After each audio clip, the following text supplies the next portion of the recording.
Tonight, Pennsylvania Democratic Senator John Fetterman is at Walter Reed National Military Medical Center, where he checked himself in for treatment for clinical depression. His office says that he is receiving treatment on a voluntary basis and that while he has experienced depression on and off in his life, it has become more severe in recent weeks. In a tweet, his wife, Giselle Barreto Fetterman, wrote, quote, "After what he's been through this past year, there's probably no one who wanted to talk about his own health less than John.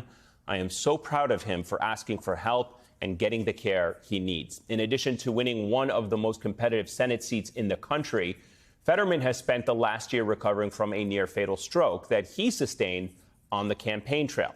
Last week, Fetterman was hospitalized the day after the State of the Union address after reporting feeling lightheaded. Tests ruled out another stroke, but the recovery has been slow and difficult for the freshman senator. As New York Times congressional correspondent Annie Carney writes, the possibility that he may have missed out on a crucial recovery period has become a source of pain and frustration for Mr. Fetterman and people close to him who fear that he may suffer long-term and potentially permanent repercussions. His schedule as a freshman senator has meant that he has continued to push himself in ways that people close to him worry are detrimental. And Annie Carney joins me now. It's great to have you with us on this. What do we know about the senator's condition this evening? Well, we know that it wasn't another stroke and he didn't have any seizures. He checked out of the hospital last week with a clean bill of health physically. But what I reported last week when I was working on a bigger piece was that, the auditory processing issues and the physical aspects that he's been adjusting to are only part of it. There's, he's been struggling mentally, and they announced today that he's checking in himself for what they said was depression that has become severe. And, post-stroke depression is incredibly common. I talked to a doctor today who said it's incredibly common, very serious, but also very treatable.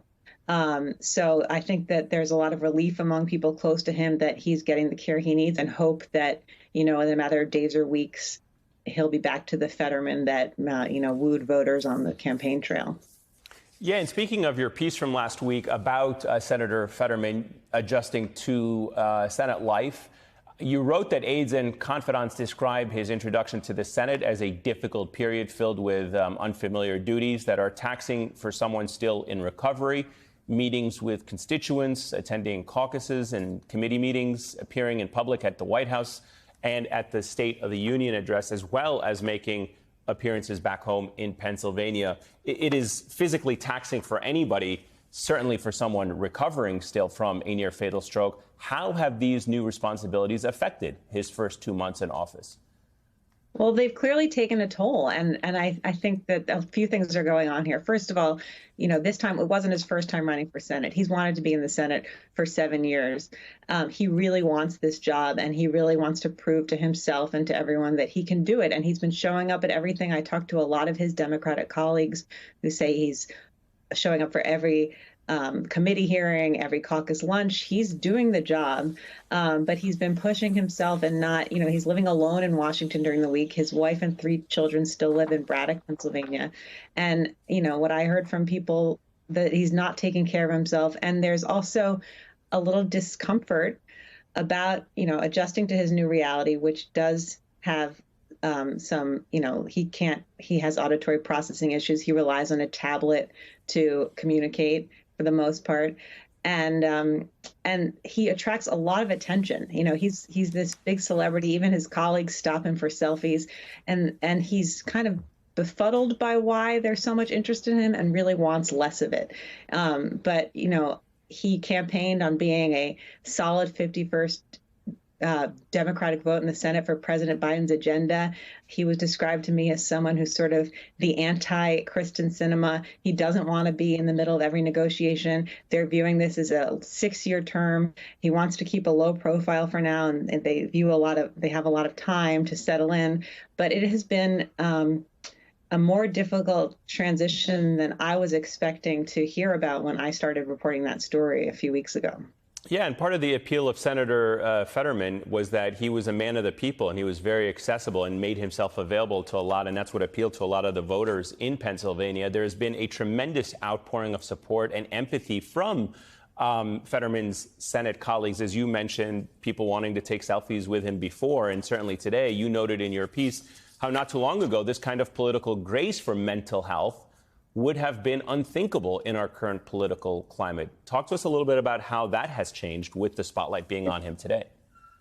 It's changed a lot. I got tons of emails of just mostly expressing compassion for him and feeling for him. And that's one thing that, his campaign noticed during the campaign, that, there were a lot of questions about his health during the campaign, and voters felt for him.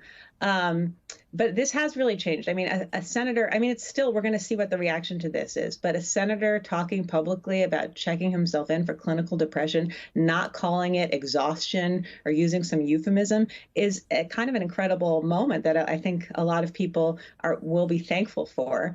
And just, the last one that really prominent, this is decades ago, but in Eagleton was chosen as George McGovern's running mate in the 1970s and had to drop off the ticket after 18 days when it was discovered that he had been treated for depression and hospitalized 3 times for depression.